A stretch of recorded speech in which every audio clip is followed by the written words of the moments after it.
On June 10th, 1912, the small town of Villisca, Iowa, was completely and utterly enveloped by a horror that was beyond anything that had ever happened in this area before. It was a community built on a foundation of faith, family, and hard work, a place where doors were left unlocked, and the neighbors were trusted like kin. It was an era of innocence. But on that warm summer night, an unimaginable malice slipped through the dark. 8 people, 6 of them innocent children, all sleeping peacefully in their beds. They had no warning. They had no chance to cry out. A silent, faceless shadow moved from room to room, wielding an axe with a terrifying, calculated precision. By dawn, an entire household was erased from existence. But the true mystery was only just beginning. Why did the killer stay in the house for hours after the slaughter? Why did he deliberately cover every mirror and window pane with a cloth, as if terrified of what might look back at him? And how did a monster in human skin vanish into the morning mist without leaving a single definitive trace behind? For over a century, the answers have remained locked in the shadows of that house. But tonight, we unearth the secrets, we confront the madness, and we step directly into the chilling architecture of an unsolved nightmare. This is the Villisca Axe Murders.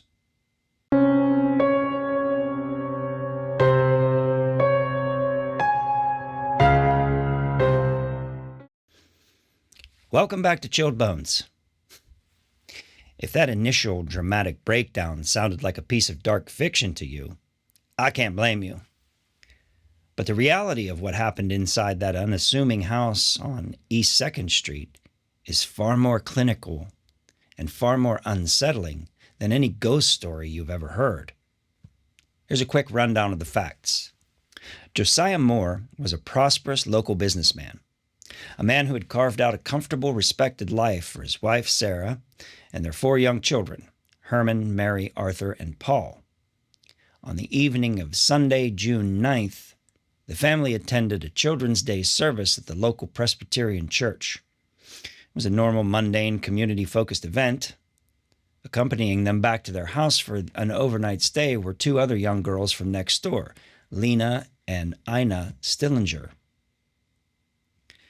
They walked home in the dark, unlocked the front door, and went to sleep, having no reason to believe that a human entity had already entered their home, bypassed the locks, and was currently sitting in the pitch-black quiet of an upstairs closet, holding an axe and waiting for the ambient sounds of the household to drift off into heavy sleep. Somewhere between midnight and 5 in the morning, that shadow crept out of the darkness.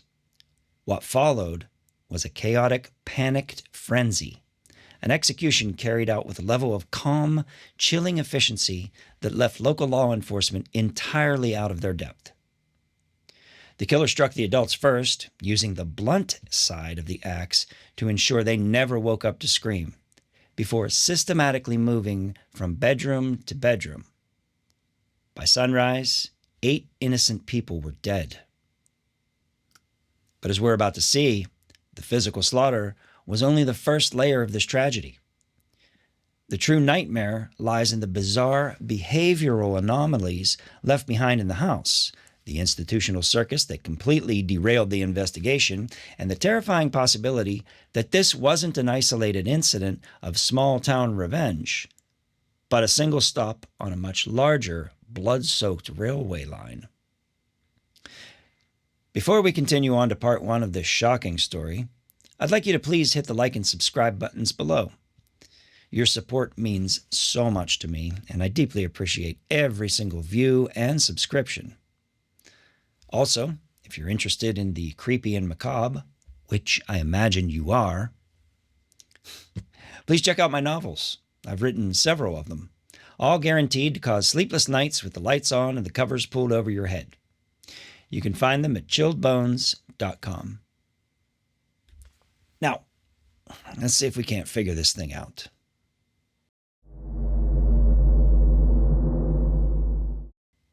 Part 1, The Anatomy of a Slaying. To truly understand the clinical reality of the Villisca Axe Murders, we have to strip away a century of urban legends and look at the anatomy of the house itself. The Moore home was small, narrow, and entirely devoid of privacy. It was a structure where a creaking floorboard or a heavy sigh could be heard from almost any room. Yet on the night of June 9th, 1912, a killer managed to occupy the interior space of that house for hours without triggering a single alarm. Let's look at the timeline. The Moore family and the Stillinger sisters arrived home from their Presbyterian church service around 9:45 p.m. It was a warm, humid Midwestern evening. So they did what any family would do. They had a light snack, changed into their night clothes, and turned down the kerosene lamps. The two house guests, 12-year-old Lena and 8-year-old Ina Stillinger, were asleep in the downstairs parlor bedroom, right off the main entrance. Upstairs, down a narrow hallway, lay the rest of the family. 11-year-old Herman, 7-year-old Mary, 5-year-old Arthur, and 5-year-old Paul all slept in one room, while Josiah and Sarah occupied the master bedroom at the end of the hall. By 11 p.m., the house was entirely dark and completely silent, except for the uninvited guest in the upstairs closet. According to later forensic analysis, the killer had likely slipped into the house during the day while the family was at church. He had positioned himself in a small, cramped storage closet located directly between the children's rooms and the master bedroom. He sat there in the sweltering, pitch-black heat for hours. He heard the family walk through the front door, listened to them talk, laugh, brush their teeth, say their prayers, and waited until their breathing shifted from the light patterns of rest into the deep, rhythmic cadence of heavy sleep. Somewhere around midnight, the closet door clicked open, and the killer emerged into the hallway. He didn't bring a weapon with him, nor did he need to. He already knew the layout of the house, and he knew exactly where Josiah Moore kept his axe, out in the backyard woodpile near the coal shed. The killer had already retrieved the axe and had it with him. Now, true crime narratives and Hollywood films love to emphasize the noise of an axe murder. They give you the cinematic screams, the crushing furniture, the desperate struggle as the victim realizes they're about to be eviscerated. But the clinical, grim reality of an assault with a blunt force instrument on a sleeping victim is that it's remarkably quiet. The killer didn't use the sharp edge of the blade to initiate the attack, but instead used the heavy, flat, blunt side of the axe. He struck Josiah first, delivering a blow so catastrophic that it initially rendered him unconscious, destroying any capacity for a vocal or physical reaction. Then he turned the weapon on Sarah, executing the same cold, calculated strike. Within seconds, the only two adults capable of fighting back or sounding any kind of alarm were incapacitated. The killer then systematically moved down the narrow hallway to the children's room. Herman, Mary, Arthur, and Paul were killed in their beds in the exact same manner. They never woke up.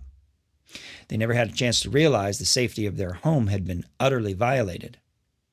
The speed and precision of the strikes suggest a killer who was not operating in a manic, chaotic frenzy, but rather with a cold, calculated, detached efficiency of a butcher carving up slaughtered meat for sale at the market. But it's when the killer descended the stairs to the parlor that the narrative takes a slightly different and even more tragic turn.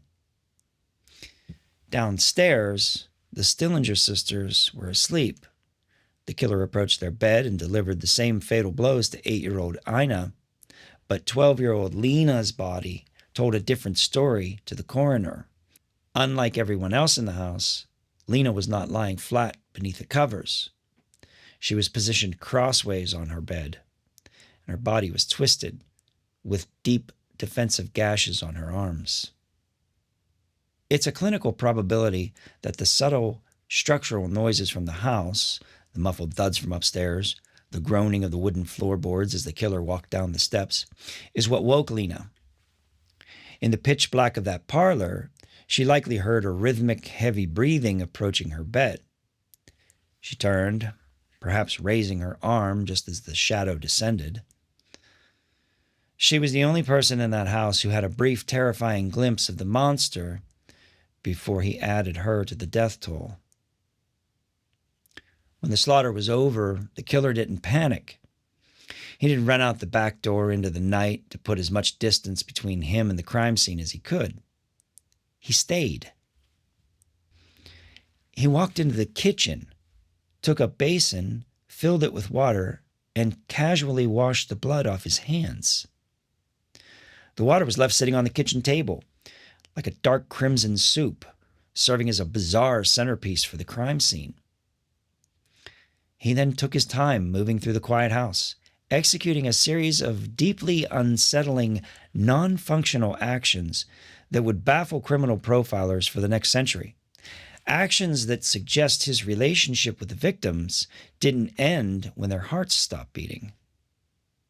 By the time the sun began to rise over the Iowa plains, the killer finally stepped out of the house, locked the heavy front door behind him from the outside, and walked away into the morning mist, leaving the Moore family entirely isolated in the home that had now become a tomb.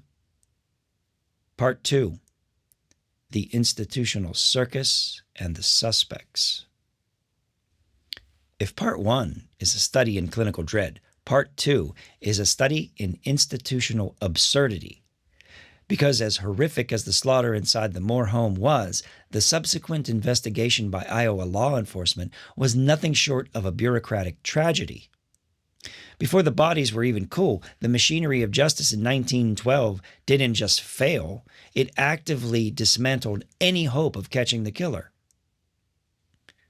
Let's look at the morning of June 10th, when a worried neighbor noticed the house was eerily silent and Josiah's brother, Ross Moore, arrived to open the front door.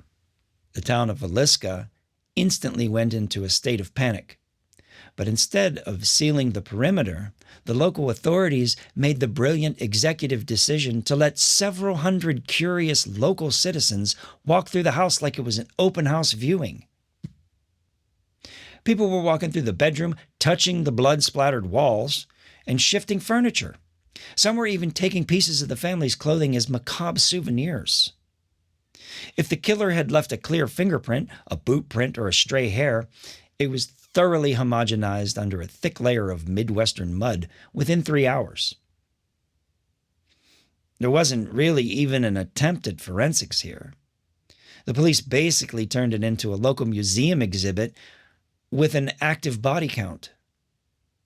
This event should be taught in every police investigation or forensics course on day one under the title, How Not to Handle a Crime Scene.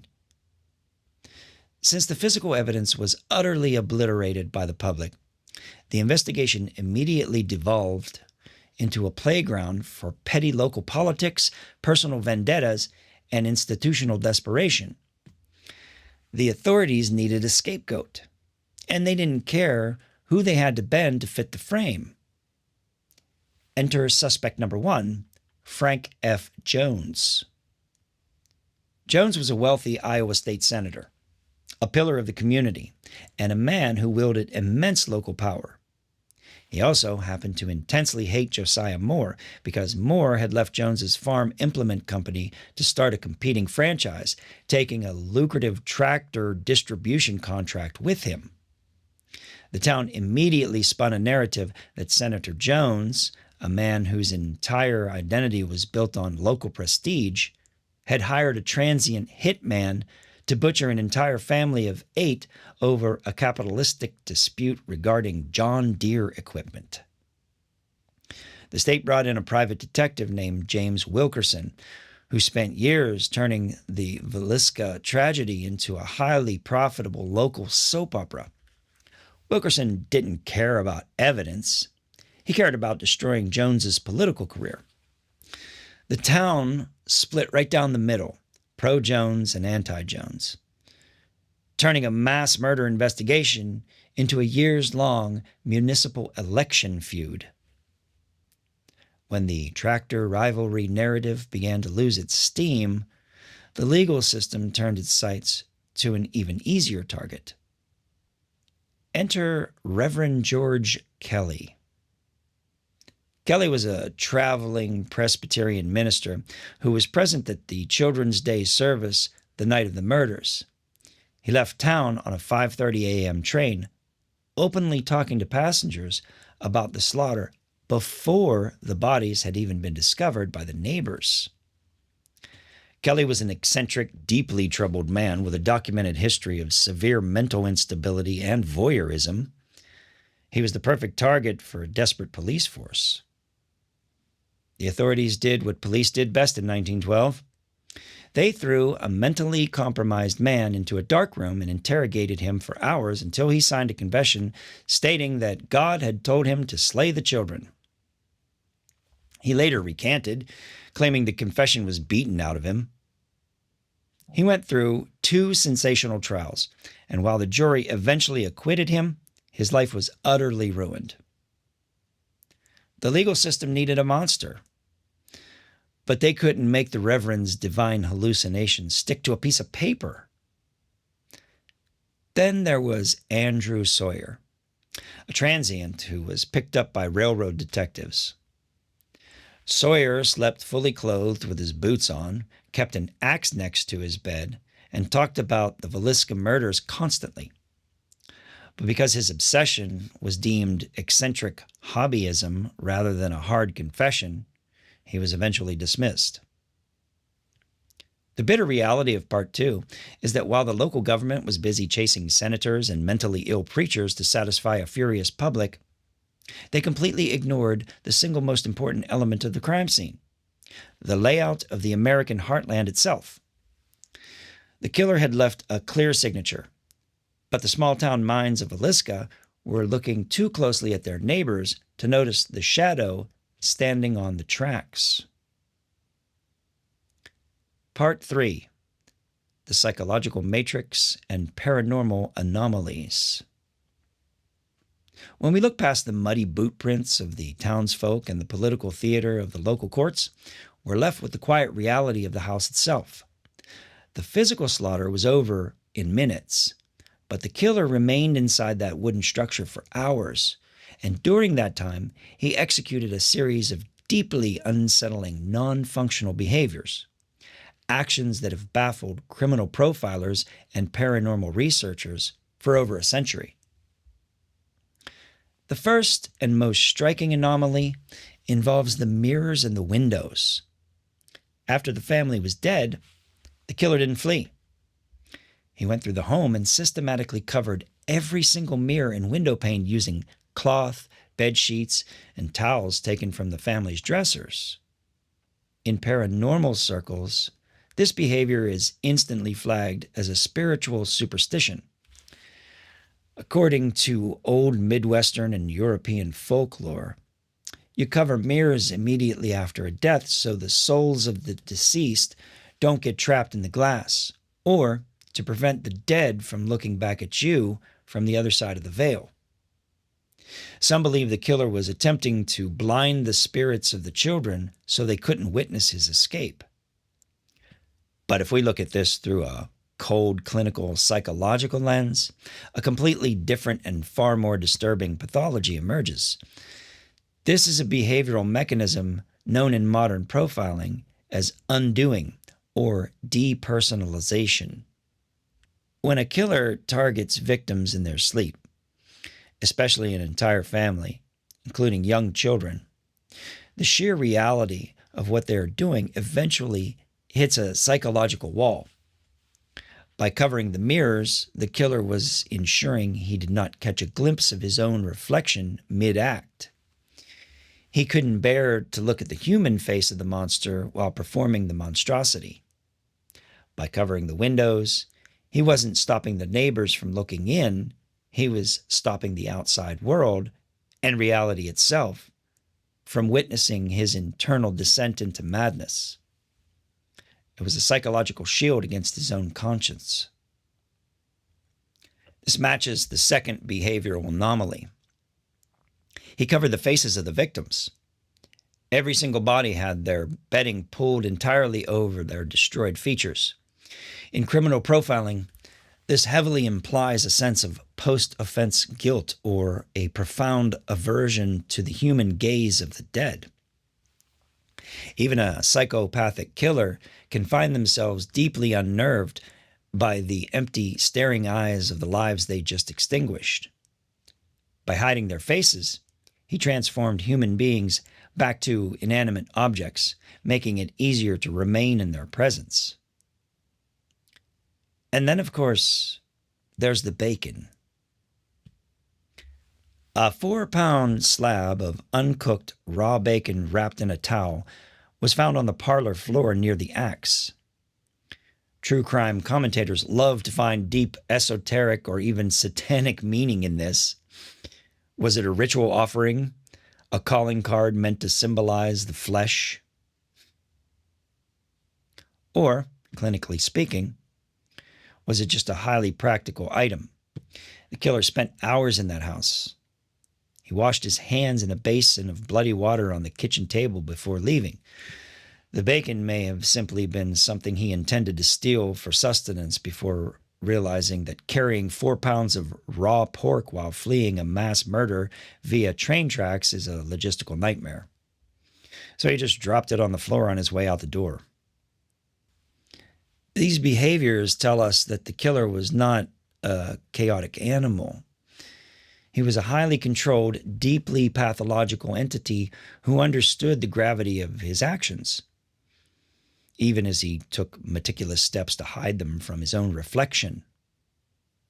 Conclusion: the ghost on the tracks.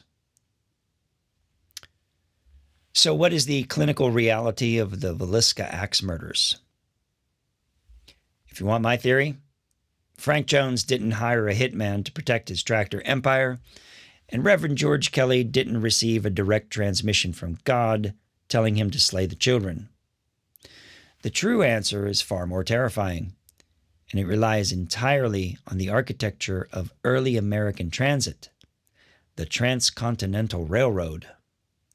When you pull back from the small-town paranoia of Villisca and look at the macro-level data, a chilling pattern emerges. Criminal historians have since mapped out what is now known as the Midwest Axeman Matrix.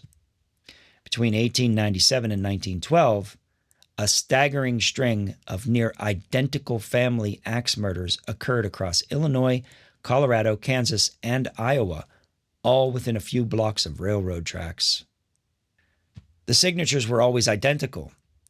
The entire family is wiped out in their sleep, an axe taken from the property and left at the scene, the windows covered with cloth, the faces hidden beneath the bedding, the doors meticulously locked from the outside. Villisca wasn't an isolated incident of small-town revenge. It was a stop on a line. A faceless, nameless entity used the freight trains to step off into a sleeping town, treat an unlocked home like an open hunting ground, wipe out an entire lineage, and step back into a moving boxcar before the sun came up. The 20th century allowed a phantom in human skin to treat the American heartland like an open-world playground because local jurisdictions simply refused to talk to each other. As for the paranormal aspects of the case, today, the Villisca house is a highly commercialized tourist trap. People pay hundreds of dollars a night to sleep in the dark, hoping to capture an electronic voice phenomenon or to see a shadow move in the parlor. But the true horror isn't the ghosts left behind in the wood. It's the realization that the house became a monument to a ghost that was very much alive, a monster that washed his hands in the kitchen, hid from his own reflection in the mirror, and vanished into the night, leaving a legacy of blood that time has never quite been able to scrub away. While researching the Villisca Axe Murders and uncovering the theory about the Midwest Axeman or the Transcontinental Railroad murders, I realized I was just scratching the surface of a larger mystery. So I'm turning this into a two-part series. Stay tuned for my next video titled The Midwest Axeman. If this story interests you, you'd like to see more content like this, please hit the like and subscribe buttons below. Your support means so much to me, and I deeply appreciate every single view and subscription I get. Also, if you're interested in the creepy and macabre, which I imagine you are, please check out my novels. I've written several of them, all guaranteed to cause sleepless nights with the lights on and the covers pulled over your heads. You can find them at chilledbones.com. Until next time, keep your lights on, double check your locks, and stay tuned to Chilled Bones, because out here in the dark, you never know what we're going to uncover.